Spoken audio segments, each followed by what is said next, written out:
We'll start with the unfortunate news that broke yesterday about Klay Thompson of the Golden State Warriors tearing his Achilles. So it was confirmed yesterday, and one of the major pieces for Golden State is going to be out for the entire 2020 season. I mean, this is just devastating news for Klay and the Warriors. And to be honest with you, I think it essentially ends any realistic chance for the Warriors to compete for an NBA title this year. You just got to feel for Klay. He's coming off of an ACL tear that he suffered in the NBA Finals last year against the Toronto Raptors, and then backing it up with an Achilles tear on top of it.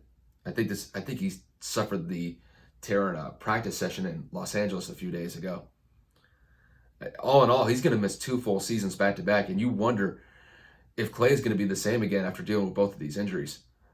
I guess the one positive is that most of his game is centered around catch and shoot jumpers. So that I'm still in the mindset that he'll be effective in that regard. I think his defense is going to suffer a little bit just because I don't think he's going to have the same recovery speed when he's defending against somebody. I mean, at this point, you just hope nothing but the best for a speedy recovery for Klay.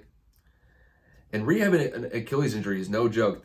That recovery usually goes for 6 to 9 months, and it could go as far as a year, depending on how careful he is, or depending on how slow the process is. So hopefully he can bounce back from this. And then to kind of focus on the Warriors here, the Warriors championship window is starting to close, and I think it's closing fast. I'm of the mindset that the Warriors were a championship contending team this year if everybody came back healthy. With Klay out, though, I still believe they'll make the playoffs, but they're not going to be competing for a title this year. It's just the Western Conference is just too loaded this year.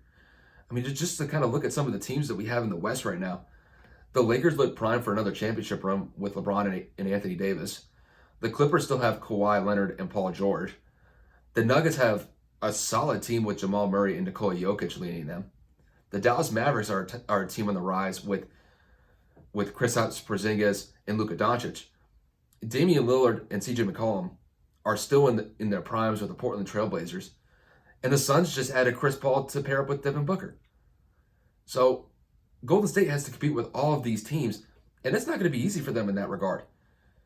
And to kind of focus on their roster here, their roster is going to have to really step up. I mean, Steph Curry is turning 33 in March. Draymond Green is clearly not the same player that he was a few years ago when the Warriors were making their title run. And Andrew Wiggins, who they just acquired from Minnesota a few months ago, he's on a team now where the expectations are much higher than anything that he's had to deal with when he was playing for Minnesota.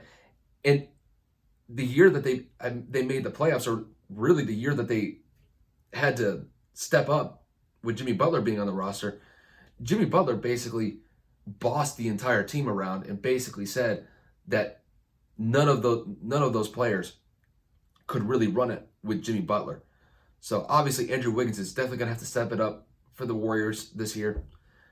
Now, they did add Kelly Oubre Jr. in a trade, and they did draft James Wiseman. So I guess that does buffer the blow from Klay's injury somewhat. But the Warriors are going to need both of them to step up immediately if the Warriors are going to have some sort of success this year. Now, I'm not going to jump to conclusions and say this is the end of the Warriors' dynastic run. I think it's way too early to say that. But I think it's fair to say that their championship window is closing. They would have needed all of their blue chip pieces on their roster to compete for a title this year. And I just think losing Klay is just going to be too much for them to overcome this year.